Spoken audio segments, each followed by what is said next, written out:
I'd like to share a story with you all. Now everybody close their eyes and imagine that it's Friday night and you ask your friend what he's doing tonight.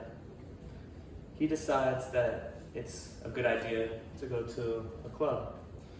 So you decide to go to a club with him and you meet all your friends there and you guys have a good time. Now, it's time to leave the club. You both are drunk. You ask your friend if he's good to drive. He said, yeah, after a momentary pause. And then we ride out. You and your friend get pulled over by the cops. You hear the sirens, you see the flashing lights in the rearview mirror, and you're in a stage of shock. The police officer knocks on the window, does a field sobriety test to your friend that's driving, determine that he is drunk, and ends up arresting and detaining him. While his sidekick, he's just asking you questions, talking about the seltzer in the back, and also talking about the fake ID that looks like an arcade card. Now open your eyes. This story actually happened to me. And right now, I'm suffering the consequences. I've paid thousands of dollars in legal fines to a lawyer, and I am currently suspended from UCF and taking drug tests to get back in. Now, the preview of all this is: how does drinking affect how one drives? How do people perceive how drinking and driving is? And also, what are the consequences of drinking and driving? Does drinking while intoxicated affect how somebody drives? First common misconception is there is no chance I kill someone while drunk driving. However, 1/3 of all traffic crashes happen because someone is impaired while driving.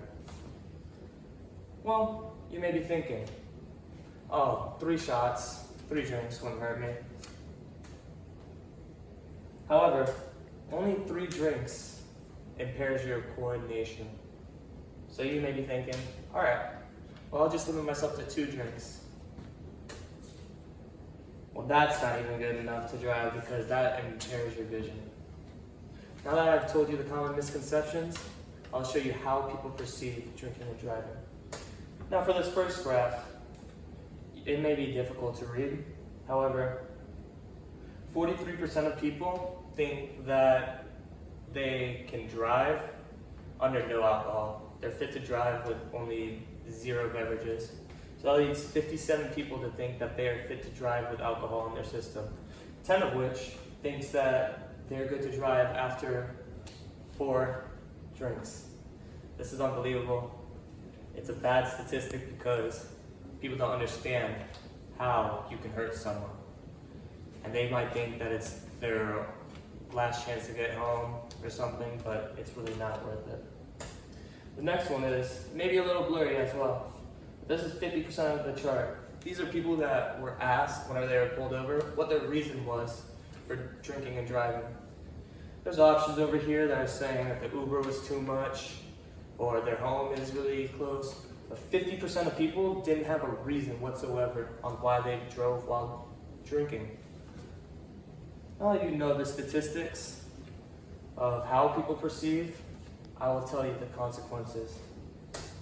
Now, if you're a first-time offender, and that means your legal fees and your fines can be upwards of $10,000. Driving crashes are the #1 killer among teens, and 1/4 of those occur because of underage drinkers that are driving. And a BAC, or blood alcohol level, of over 0.15 can leave you with upwards of $2,000 in fines. So, now that I told you my lecture, there's 3 notes that I want to leave you with. I want you to know how the risks associated with it. I want you to know the consequences associated with it and the common the common misperceptions with why people do drink and drive. After this video, I want to leave you off with a little way to lead you not to go off drinking and driving. A little balance there. So who here will not drive under the influence or find another way to travel under the influence? Raise your hand. Now, if that's too big of a request for you, how about the people that will just sober up until you're fit to drive? All right. Thank you very much.